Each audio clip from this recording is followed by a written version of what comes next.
Well, Steve, welcome to rugbyleaguehub.com again. We're getting a lot of information here from the National Rugby League about what is exactly happening moving forward. Are you getting the same sort of output from Super League in the UK?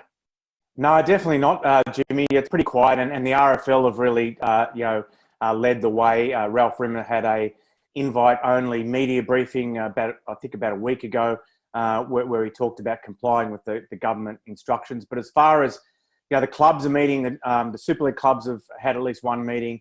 The Championship and League One clubs have had a meeting, and really, the sort of information that is coming out of the NRL is far more detailed than we're getting here. Obviously, the clubs outside Super League are really hurting. Here in London, we had the owner and financier of London Scholars. He left along with the chairman just last week. And what that means for London Scholars, it's hard to see them surviving. I don't know how they're going to survive. So fans are in the dark a little bit over here, Jimmy. All right. If you have an educated guess about getting back on the field in season 2020, what's your thought? I think that will be. I think it's about as likely as it is in Australia, to be honest, regardless of the surfeit of information.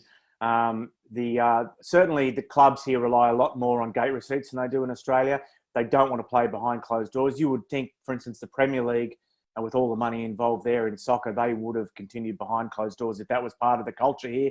It is not. A professional sport is still very much about showing up here and about fans.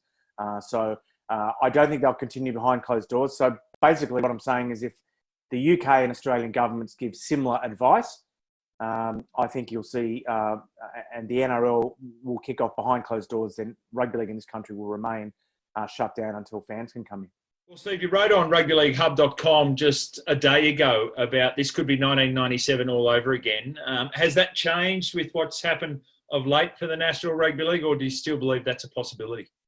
No, the big bailout package that Peter V'landys has got together, I think it probably has doused that fire for the moment. But as John Quayle said in 1996, the clubs are loyal to the league like a cow is to hay, and someone's just fed them. So they've just got some hay thrown in the barn. So for the time being, they'll be loyal again to the NRL. But the big difference is the amount of money it's all about money. The amount of money being thrown around by the media organisation to sort of sow discontent in 1994, 1995 was much, much exponentially bigger than the amount of money that they might have got if they'd done a deal directly with Channel 9. Channel 9 didn't go into a meeting and say, we want to give the clubs more control out of the goodness of their hearts. And we subsequently learned why. There's a document going around that says, oh, look at the Premier League. They've only got 140 employees and we get to keep all the money if we're a Premier League club.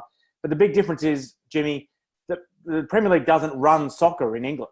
The FA does. And the FA has 728 employees. Yeah. And so the NRL's job is not just to run a competition of 16 clubs. It's to actually run the sport. So, as I said, Peter V'landys has moved very quickly. They've fallen on their sword financially a little bit, massively cutting their costs for the rest of the season. And as a result, the hay's been thrown in the barn and the clubs will be loyal again for the time being. So, Jimmy, suggestions that players, even when they can go back to training and everything is approaching normality, they still don't want to play for 3 weeks. They want to prepare. What do you think? I mean, if everyone's at the same level, if it's a bit messy the first week and it gets product out in the marketplace, does it matter? I totally agree with you. Yeah, the most important thing is playing games. The issue is, of course, getting injured, and you don't want to see that quite obviously. There was some talk about the State of Origin series being a way to restart the season, but that would be really tough on the 34 players that are selected for that one, even tougher on the clubs that have to release those 34 players. So I would suggest there'd be a natural build-up into the season. We know that the NRL can go up until late December before they have to play their grand final. So I would think they would take every opportunity to take that. If they said, right, we can go, I think 3 week maximum. I agree with what you say. They've got to get content out there.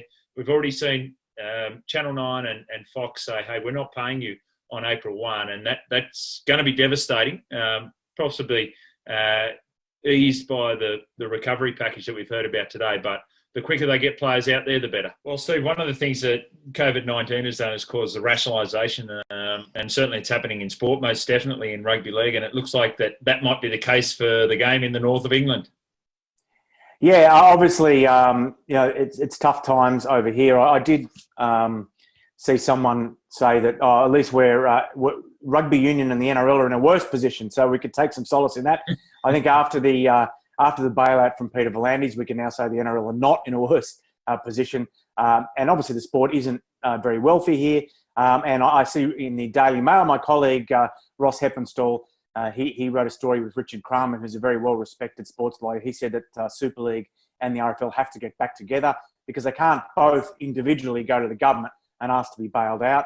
And there's just unnecessarily duplication of resources, which we might have seen in Australia if the clubs, had have sort of tried to go it alone. So there's certainly going to be some big changes here. I don't think every club in all three levels of the sport will survive this. And again, we could see the unsplitting of the Rugby Football League and Super League.